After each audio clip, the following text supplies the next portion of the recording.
Good morning विद्यार्थी मित्रों। चौथा चैप्टरनी थियरीनो पोर्शन आपणो पूरो थई गयो छे। हवे दाखलाओ ज बाकी छे। आपणे एमां उदाहरणमां एक दाखलो बाकी छे आपणो 4.10 4.9 सुधी आपणे कम्प्लीट कर्या छे। 4.10 पछी स्वाध्यायना दाखला छे।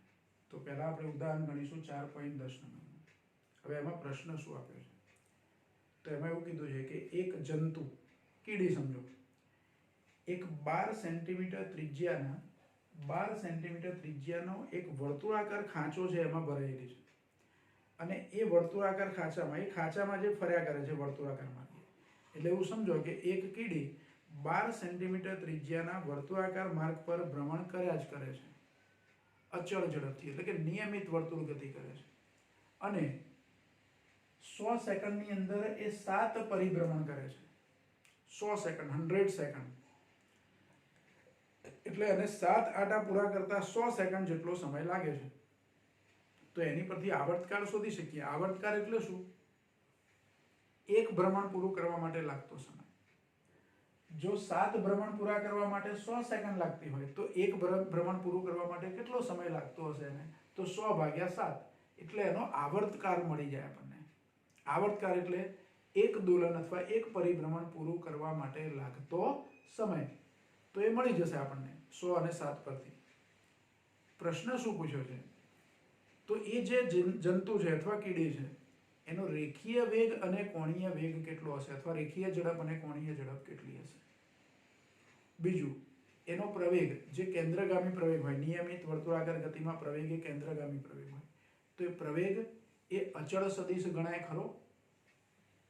અને એનું મૂલ્ય કેટલું હશે? તો નિયમિત વર્તુળ ગતિમાં કેન્દ્રગામી પ્રવેગ એને અચળ સદિશ ના કહેવાય। કેમ? અચળ સદિશનો મતલબ શું? અચળ સદિશ એટલે એવો સદિશ કે જેનું મૂલ્ય અને દિશા ના બદલાય। મૂલ્ય પણ ના બદલાય, દિશા પણ ના બદલાય, બંને ના બદલાવું જોઈએ। બંનેમાંથી એક બદલાય તો એને અચળ સદિશ કહેવાય નહીં। દિશા બદલાય, એકલી દિશા બદલાય, મૂલ્ય ના બદલાય પણ એકલી દિશા બદલાય તો અચળ સદિશ ના કહેવાય। દિશા એ નહીં રહે પણ મૂલ્ય બદલાય તો એ અચળ સદિશ ના કહેવાય। એટલે કે મૂલ્ય અને દિશા બંનેમાંથી એક પણ વસ્તુ ના બદલાય તો જ અચળ સદિશ કહેવાય। કેન્દ્રગામી પ્રવેગ એ અચળ સદિશ નથી। કેમ કે એની દિશા સતત શું થાય છે? બદલાય છે। ભલે મૂલ્ય એનું નથી બદલાતું પણ દિશા તો બદલાય છે। તો એ અહીંયા પ્રવેગ, જંતુનો જે પ્રવેગ છે એ પ્રવેગ અચળ સદિશ નથી। એનું મૂલ્ય કેટલું છે તે આપણે શોધવું પડે। તો રેખીય ઝડપ મળે અથવા કોણીય ઝડપ મળે તો એની પરથી પ્રવેગ મળી જાય। એના સૂત્રો આપણે તારવેલા છે નિયમિત વર્તુળ ગતિમાં, બરાબર? તો એની ગણતરી આપણે કરવી છે। પહેલા તો આપણે આવર્તકાળ શોધવો છે। આવર્તકાળ કેપિટલ T બરાબર શું? તો કુલ સમય T ભાગ્યા દોલનની સંખ્યા એટલે 100 ભાગ્યા 7 આટલા સેકન્ડ। હવે 100 ભાગ્યા 7 આપણે ભાગાકાર કરવો નથી હમણાં, એમ નામ રાખીએ, છેલ્લે આપણે કરીશું એને, પણ એનો આવર્તકાળ આટલો થાય। હવે પહેલા એની કોણીય ઝડપ શોધીએ। કોણીય ઝડપ ઓમેગા બરાબર શું? તો 2π/t આવું સૂત્ર છે આપણી જોડે। કયું સૂત્ર છે? 2π/t। તો પાઈ ની કિંમત મૂકી દેવાની, ટી ની કિંમત મૂકી દેવાની એટલે 2। પાઈ ની કિંમત આમ તો 3.14 લઈએ છે પણ હું લઉં છું 22/7। કેમ કે આ ટી છે એમાં 100 ભાગ્યા 7 એમાં 7 આવે છે। ટી નું મૂલ્ય છેદમાં છે એટલે છેદમાં 100 ભાગ્યા 7 લખવાના એટલે 7 ક્યાં જતા રહે? ઉપર। 100 ક્યાં આવે? નીચે। એટલે 7 7 જતા રહેશે। 22 દુ 44 ભાગ્યા 100, 44 ભાગ્યા 100 એટલે 0.44 ઓમેગા। આટલા રેડિયન પર સેકન્ડ। ઓમેગાનો એકમ શું થાય? રેડિયન પર સેકન્ડ। જો આ 2π એ ખૂણો છે, 2π એ શું છે? ખૂણો છે। એનો એકમ રેડિયન હોય અને સમય છે એનો એકમ સેકન્ડ હોય એટલે અહીંયા એકમ શું થશે? રેડિયન પર સેકન્ડ। ચલો બીજો પ્રશ્ન છે v શોધવાના, રેખીય ઝડપ।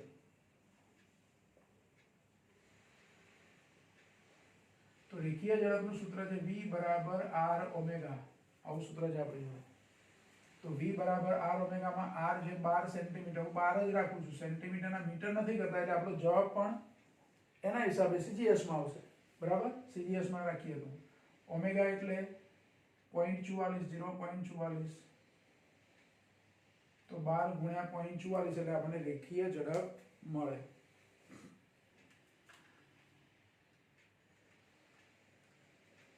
એટલે 5.28 થાય.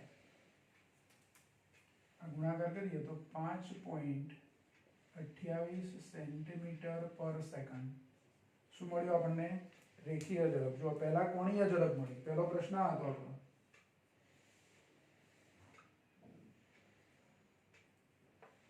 પછી બીજો પ્રશ્ન, પહેલામાં જ બે પ્રશ્નો હતા. આ પરિણામ 1 જવાબ મળ્યો, આ બીજો જવાબ મળ્યો આપણને. હવે એનો પ્રવેગ, તો પ્રશ્નમાં એવું પૂછ્યું છે, બીજા પ્રશ્નમાં, બીજો પ્રશ્ન એટલે બી, એમાં એવું પૂછ્યું છે કે પ્રવેગને અચળ સદિશ કહી શકાય? તો નિયમિત વર્તુળ ગતિમાં પ્રવેગ એ અચળ સદિશ નથી, કારણ કે તેની દિશા સતત શું થાય છે? બદલાય છે. તો એ લખી દઈએ કે નિયમિત વર્તુળ ગતિમાં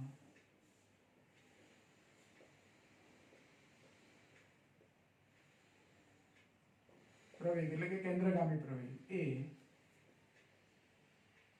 અચળ સદિશ નથી, કારણ કે પ્રવેગની દિશા સતત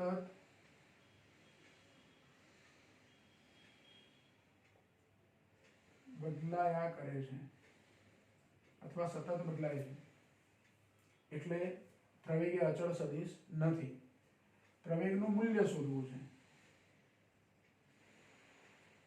પ્રવેગનું મૂલ્ય, તો કેન્દ્રગામી પ્રવેગનું સૂત્ર આપણે લખેલું છે v²/r, અથવા એનું બીજું સૂત્ર છે ω²r. બેમાંથી જે વાપરવું હોય તે વપરાય. આપણે વાપરીએ v²/r. તો v², v આપણે શોધ્યા છે 5.28, એનો વર્ગ છે, એટલે 5.28 ગુણ્યા 5.28 આવું લખી શકું, ભાગ્યા r. r કેટલા? 12. તો 5.28 ગુણ્યા 5.28 કરવાના અને ભાગ્યા 12, એટલે 2.32 આવે છે. પેલો જવાબ આવશે 2.32. એટલે કેન્દ્રગામી પ્રવેગ AC એનું મૂલ્ય 2.32. હવે એનો એકમ જો અહીંયા વેગમાં આપણે સેન્ટીમીટર પર સેકન્ડ લખ્યું, કારણ કે ત્રિજ્યા સેન્ટીમીટરમાં છે, તો અહીંયા પ્રવેગમાં પણ સેન્ટીમીટર પર સેકન્ડ સ્ક્વેર આવું આવશે, સેન્ટીમીટર પર સેકન્ડ સ્ક્વેર. એટલે આ પ્રવેગ મળી ગયો આપણને.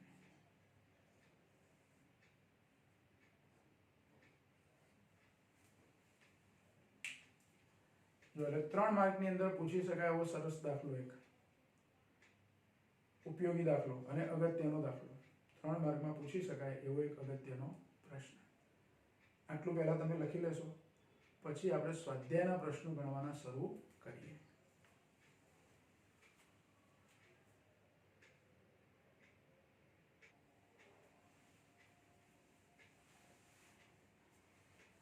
જો હવે આપણે સ્વાધ્યાયના દાખલા ચાલુ કરીએ છીએ. એમાં સ્વાધ્યાયના દાખલા આપણે ક્રમમાં નથી લેતા, જેવા અનુકૂળ હોય એ પ્રમાણે આપણે થોડા આડાવડા લઈએ છીએ. પહેલો આપણે સ્વાધ્યાયનો દાખલો ગણીશું, દાખલા નંબર 4.10. વધારે અગત્યના છે એ પહેલા લઈએ છીએ. હવે એ પ્રશ્નમાં આપણને શું કીધું છે? તો એક કાર ચાલક ખુલ્લા મેદાનમાં, ખુલ્લું મેદાન છે, મોટું મેદાન, અને કોઈ કાર ચાલક છે, કાર શીખે છે. હવે એ કાર ચાલક શું કરે છે? કોઈ એક બિંદુએથી કાર ચલાવવાની શરૂઆત કરે છે, 500 મીટર પહોંચે એટલે ત્યાંથી 60 અંશના ખૂણે વળાંક લઈ લે છે. ફરી 500 મીટર પહોંચે એટલે 60 અંશના ખૂણે વળાંક લે છે. એમ દર 500 મીટર અંતરે 60 અંશના ખૂણે વળાંક લેતો લેતો એ આગળ જાય છે. જુઓ આકૃતિ આપણે જે દોરી છે એની અંદર સમજો કે કાર ચાલક એ બિંદુએથી ગતિની શરૂઆત કરે છે. આ સીધા રસ્તા પર ગતિ કરે છે, અહીંયા પહોંચ્યો, 500 મીટર આવી ગયું, એટલે જે દિશા એની મૂળ દિશા છે ગતિની, ત્યાંથી 60 અંશના ખૂણે એને વળાંક લઈ લીધો. ગતિની મૂળ દિશા એટલે પહેલા આ બાજુ જતો હતો, તો આ સીધી દિશા સાથે આ 60 અંશનો વળાંક એને લઈ લીધો. બરાબર. પછી BC દિશામાં જાય છે એટલે B થી C તરફ 500 મીટર જાય એટલે ફરીથી બીજો 60 અંશનો વળાંક લે છે એટલે C બિંદુ C આપણે નીચે લખીએ. હવે બીજો 60 અંશનો એટલે પહેલા તો 60 અંશનો વળાંક લીધેલો છે, ફરી 60 અંશનો એટલે આ ખૂણો કેટલો થાય? એક વખત અહીંયા 60 નો વળાંક લીધો, ફરીથી સમક્ષ ક્ષિતિજ સાથે 60 અંશનો વળાંક એટલે અહીંયા કેટલો ખૂણો થાય? 180 આ સીધી લીટી સાથે. બરાબર. પછી ફરી 60 નો વળાંક લે છે એટલે ખરેખર તો આ મૂળ દિશા જે હતી એની સાથે 60 અંશનો વળાંક લે છે. ફરી 60 અંશનો વળાંક લે, ફરી 60 અંશનો વળાંક લે, ફરી 60 અંશ, ફરી 60 અંશ એટલે પાછો અહીંયા આવી જાય. પાછો એ ગતિ તો ચાલુ જ રાખે છે. બરાબર. આની આપણે જરૂર નથી એટલે નથી બતાવતા. અહીંયા આપણને ખબર પડી ગઈ કે દરેક વખતે 60 અંશના ખૂણે એ વળતો જાય છે એટલે જે દિશામાં જાય છે ત્યાંથી 60 નો વળી જાય, જે દિશામાં જાય ત્યાંથી પાછો 60 વળી જાય, ફરી 60 જેટલો વળી જાય, વળાંક લઈ લે, આવી ગતિ કરે છે. તો એ કાર ચાલકની આવી ગતિ દરમિયાન જો પહેલો વળાંક અહીંયા લે છે એટલે વળાંક નંબર 1 અહીંયા આવે, પહેલો વળાંક લીધો એને. બીજો વળાંક અહીંયા લે છે, ત્રીજી વખતે વળાંક અહીંયા લે છે, ત્રીજો વળાંક કહેવાય એને. આ ચોથો વળાંક છે, આ પાંચમો વળાંક છે અને અહીંયા છઠ્ઠો વળાંક લે છે એટલે પાછો મૂળ દિશામાં આવી જશે. પછી અહીંયા પાછો ફરી આવીને વળાંક લે તો એ કયો નંબર આવે? 7મો વળાંક આવે. અહીંયા 8મો વળાંક આવે. એવી રીતે 9, 10, 11, 12.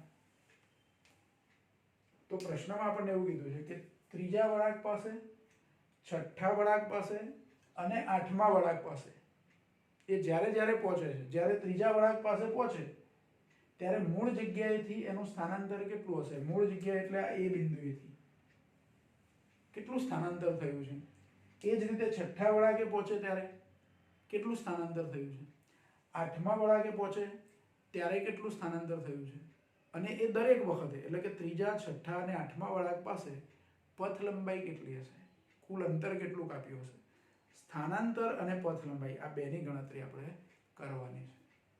પ્રશ્ન તમને હવે સમજણ પડી હશે.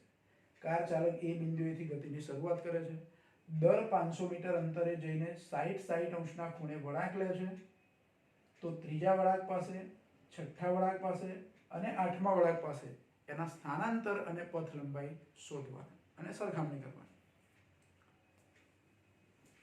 આ AB અંતર કેટલું છે? તો 500 મીટર. આ અંતર પણ કેટલું? 500 મીટર. કયું? BC. પછી CD અંતર પણ કેટલું? 500 મીટર. DE અંતર પણ કેટલું? 500 મીટર. EF અંતર પણ કેટલું? 500 મીટર. અને FA અંતર પણ કેટલું? 500 મીટર. બધા જ 500 મીટર જેટલા સરખા.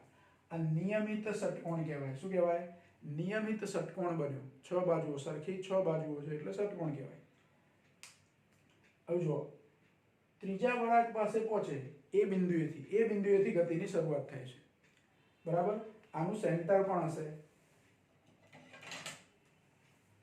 ધારો કે A થી D સુધી જે અંતર છે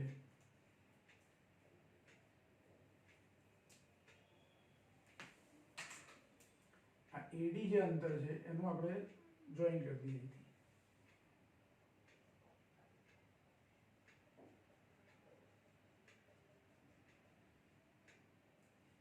એનું સેન્ટર મારે પકડવું હોય તો આ બાજુ સામસામે લઈ લઈએ એટલે એનું સેન્ટર અહીંયા આવશે. આ બિંદુએ સેન્ટર છે. ધારો કે સેન્ટર છે O બિંદુએ શું છે? એનું સેન્ટર છે. તો OD અંતર અને OA અંતર કેટલા હશે? એ અંતરો કેટલા હશે? તો આ અંતર અને આ અંતર જો ભૂમિતિ પ્રમાણે ખાલી સમજવા માટે હું લઉં છું. આને હું જોઈન્ટ કરી દઉં.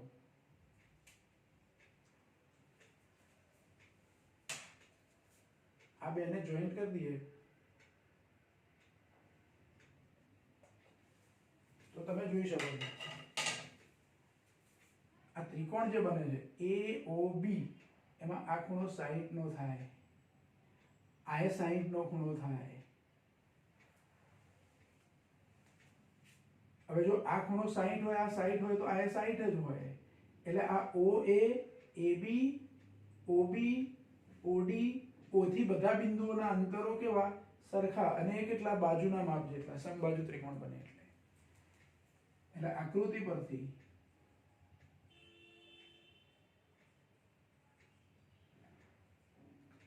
OA બરાબર OD બરાબર 500 મીટર। OA 500 મીટર થાય, આ 500 મીટર થાય, કારણ કે ત્રિકોણ OAB એ સમબાજુ ત્રિકોણ છે, તો ત્રણેય બાજુઓના માપ કેવા હોય સરખા। OB પણ એટલું જ થાય। આમ તો OB ની આપણે જરૂર નથી, ધ્યાન રાખો, આની મારે જરૂર નથી। આપણે કીધું કે સમજવા માટે આપણે દોર્યું, તો આપણને ખબર પડી ગઈ કે OA અને OD કેવા થાય છે સરખા, એટલે OB અને OE પણ સરખા થાય, એ પણ 500 500 થાય, OC પણ 500 થાય, OF પણ કેટલું થાય 500 થાય। આપણો પ્રશ્ન છે ત્રીજા વળાંક પાસે, અહીંયા ત્રીજા વળાંક એટલે D બિંદુ પાસે, કાર ચાલક ત્રીજો વળાંક D બિંદુ પાસે લે છે, તો A થી D સુધીનું અંતર કેટલું થાય એ સ્થાનાંતર થાય। પહેલો પ્રશ્ન એટલે એને A વડે દર્શાવીએ। કાર ચાલક D બિંદુ પાસે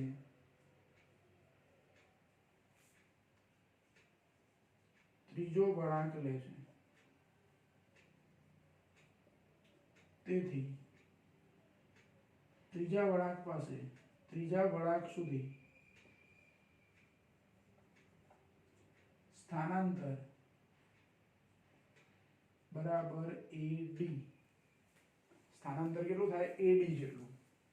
હવે AD કેટલા થાય તે લખવાનું આપણે, તો AD બરાબર, AD એટલે શું થાય OA વત્તા OD, OA વત્તા OD એટલે 500 વત્તા 500, એટલે ત્રીજા વળાંક પાસે સ્થાનાંતર AD બરાબર 1000 મીટર।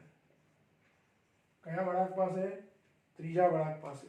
આ ત્રીજા વળાંક માટેની આપણે ગણતરી કરી કે કાર ચાલક ત્રીજો વળાંક લે છે ત્યારે એનું સ્થાનાંતર કેટલું છે 1000 મીટર। ત્રીજા વળાંક સુધીમાં એની પથ લંબાઈ કેટલી?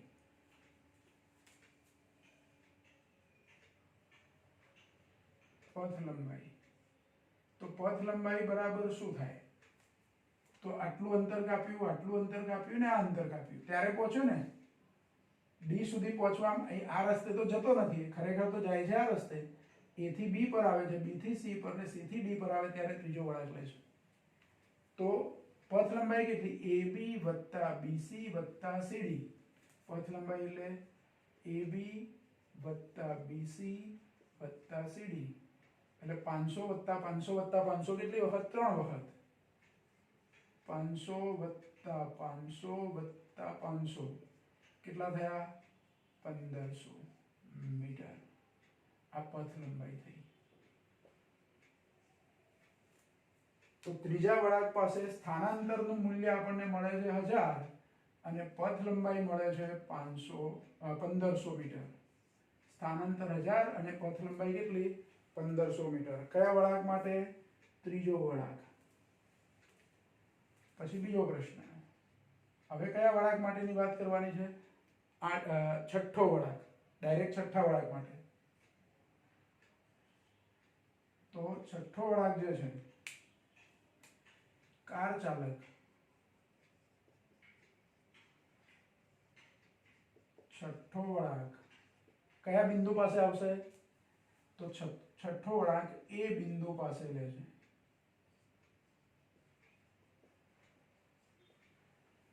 તો A બિંદુ સુધીનું સ્થાનાંતર કેટલું?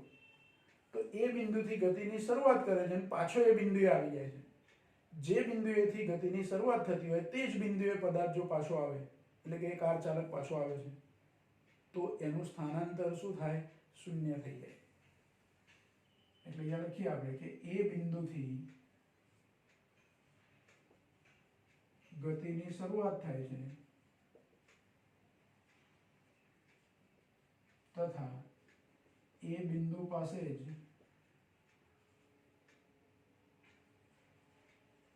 છઠ્ઠો વળાંક લે છે, તેથી એ થી એ સુધીનું સ્થાનાંતર બરાબર 0. જો આ સ્થાનાંતર શું થઈ ગયું? 0 થઈ ગયું. એ થી એ સુધીનું સ્થાનાંતર. પણ પથ લંબાઈ 0 થાય નહીં. છઠ્ઠા વળાંક સુધીમાં પથ લંબાઈ કેટલી? તો પથ લંબાઈ છઠ્ઠા વળાંક પાસે પથ લંબાઈ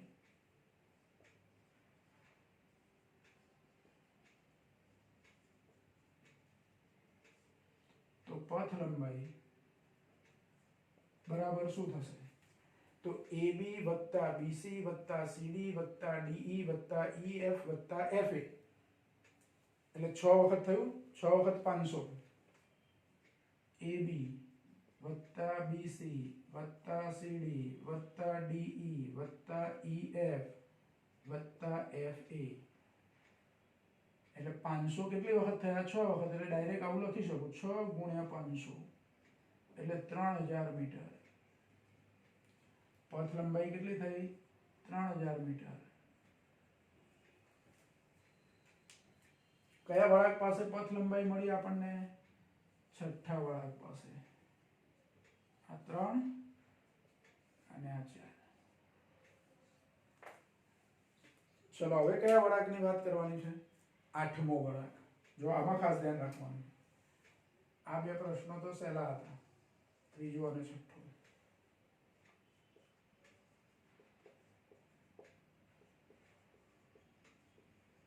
આપણે આવું લખીએ કે કાર ચાલક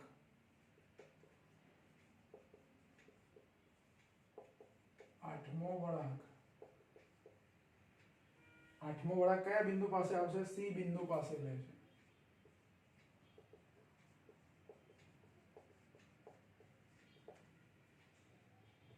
તેથી સી બિંદુ સુધી નું સ્થાનાંતર. હવે એ સ્થાનાંતર કેટલું થાય? તો AC. સ્થાનાંતર કેટલું થાય? AC. હવે AC કેટલા થાય એ શોધવાનું.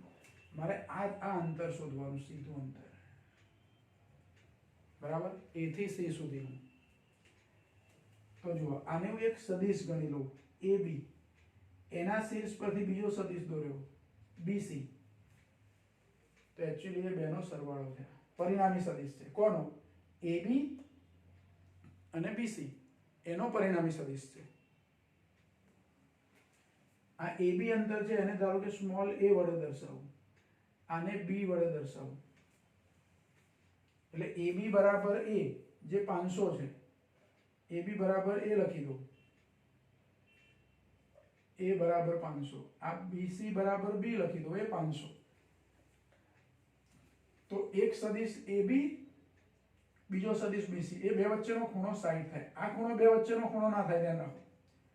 આને હું બે સદિશો વચ્ચેનો ખૂણો ના કહી શકું, કેમ કે એક જ બિંદુએથી દોર્યા નથી.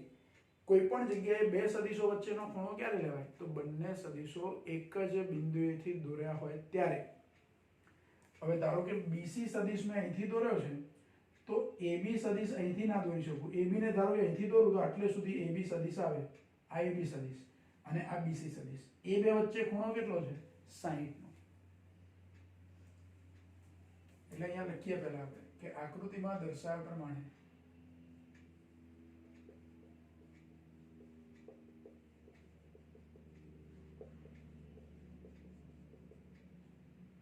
સદિશ AB અને સદિશ BC વચ્ચેનો ખૂણો 60 ડિગ્રી છે. પરિણામી સદિશનું મૂલ્ય શોધવું હોય તો આપણે સમાંતર બાહુ ચતુષ્કોણની રીત વાપરતા હતા કે એક સદિશનું વર્ગમૂળની અંદર એક સદિશનો વર્ગ વત્તા બીજા સદિશનો વર્ગ વત્તા 2 ગુણ્યા પહેલો સદિશ બીજો સદિશ ગુણ્યા cos θ. a² + b² + 2ab cos θ આવું સૂત્ર વાપરતા હતા. તો એ સૂત્ર આપણે વાપરવું છે. AB સદિશ બરાબર A તથા BC સદિશ બરાબર B લેતા, તો તો સ્થાનાંતર કયું છે આપણું એસી, તો એસી બરાબર વર્ગમૂળમાં આનો વર્ગ એટલે કે a square plus b square plus 2ab cos 60, બેની વચ્ચેનો ખૂણો 60 છે, થીટા 60 છે। a બરાબર 500, b બરાબર પણ 500, આ બધી કિંમતો મૂકી દઈએ તો શું થાય જુઓ, 500 નો વર્ગ b સ્ક્વેર એટલે ફરી 500 નો વર્ગ વત્તા 2 ગુણ્યા 500 ગુણ્યા 500 ગુણ્યા cos 60 એટલે 1/2, એટલે આ 2 જતા રહે તો આ 500 ગુણ્યા 500 એટલે પાછો 500 નો વર્ગ, એટલે 500 નો વર્ગ એક વખત, 500 નો વર્ગ બે વખત અને આ 500 નો વર્ગ 3 વખત, એટલે આવું થશે વર્ગમૂળમાં 3 વખત 500 નો વર્ગ, આવું લખાય। જો ફરી ધ્યાન રાખો, 500 નો વર્ગ અહીંયા તો છે જ, આ 500 નો વર્ગ છે, આ 2 જતા રહે એટલે 500 ગુણ્યા 500 એટલે 500 નો વર્ગ થાય, એટલે ત્રીજી વખત 500 નો વર્ગ, 500 નો વર્ગ વત્તા 500 નો વર્ગ વત્તા 500 નો વર્ગ, એટલે 3 વખત 500 નો વર્ગ। હવે 500 નો વર્ગ છે તો એનું વર્ગમૂળ 500 થાય, પણ 3 ની ઉપર વર્ગ નથી એટલે વર્ગમૂળમાં લખાય, એટલે એસી સ્થાનાંતર એસી બરાબર શું થાય, 500 ગુણ્યા √3 આવું થાય, અને 3 નું વર્ગમૂળ લેવાનું ગુણ્યા 500 કરવાના, એટલે 3 નું વર્ગમૂળ 1.73,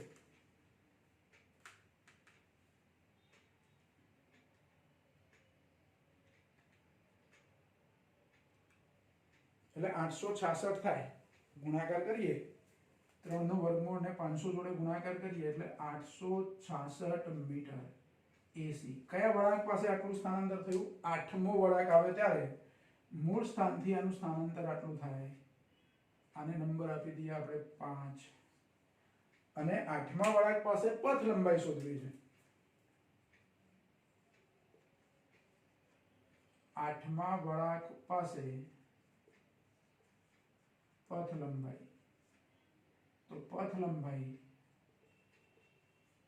બરાબર, હવે જો શરૂઆત અહીંથી થઈ a થી, એક વખત 500, બે વખત 500, 3 વખત 500, 4 વખત 500, 5 વખત 500, 6 વખત 500, 6 વળાંક થયા, જો આપણે 8મો વળાંક પહોંચવું છે, 7 વખત 500 ને 8 વખત 500, એટલે પથ લંબાઈ કેટલી થઈ, 500 ગુણ્યા 8, એટલે પથ લંબાઈ બરાબર 8મા વળાંક પાસે પથ લંબાઈ 8 ગુણ્યા 500, એટલે 8 × 5 = 40, એટલે 4000 મીટર આ પથ લંબાઈ થઈ।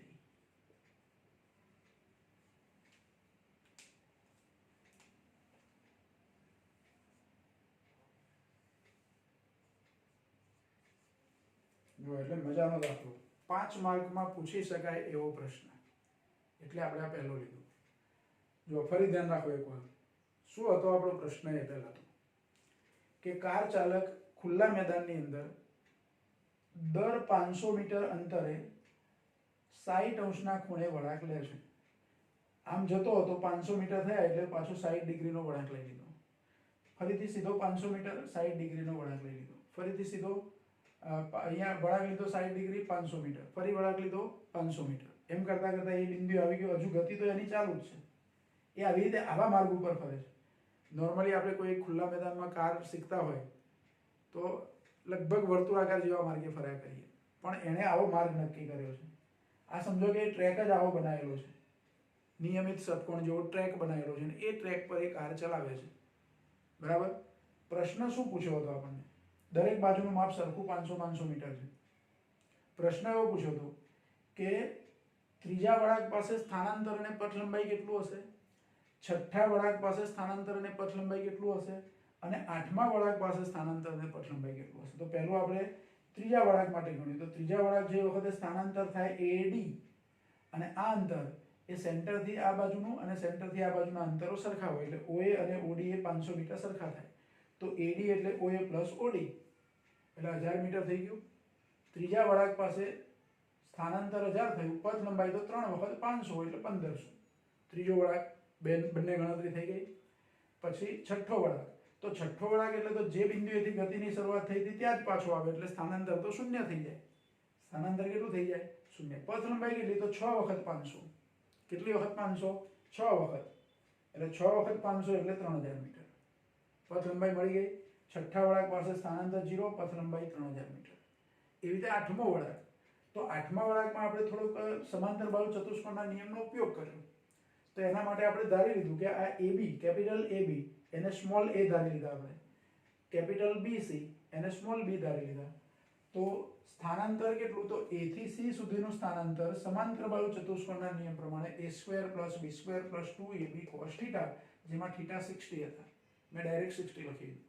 A ની કિંમત 500, B ની કિંમત પણ 500, અહીંયા પણ 500, અહીંયા પણ 500. તો 3 વખત 500 નો વર્ગ થયો વર્ગમૂળમાં. 500 નું વર્ગમૂળ લો તો 500, પણ 3 ની ઉપર વર્ગ નથી એટલે વર્ગમૂળમાં 3. વર્ગમૂળમાં 3 × 500 કરો એટલે 866 મીટર થાય. તો આ અંતર થયું 866 મીટર. કેટલું થયું? 866 મીટર. એ સ્થાનાંતર મળ્યું આઠમા વળાંક પાસે. આઠમા વળાંક પાસે પથ લંબાઈ કેટલી? તો 8 વખત 500 મીટર જેટલું અંતર કાપ્યું. તો 8 × 500. આમ તો મારે આખું લખવું હોય તો લખાય કે AB + BC + CD + DE + EF + FA + AB ફરીથી + BC. એટલે 8 વખત 500 થયું. તો 8 વખત 500, 8 × 5 = 40 એટલે 4000. તો 4000 મીટર પથ લંબાઈ આપણને મળી. બરાબર? તો જો આ પ્રશ્ન 5 માર્કની અંદર પૂછી શકાય એવો પ્રશ્ન.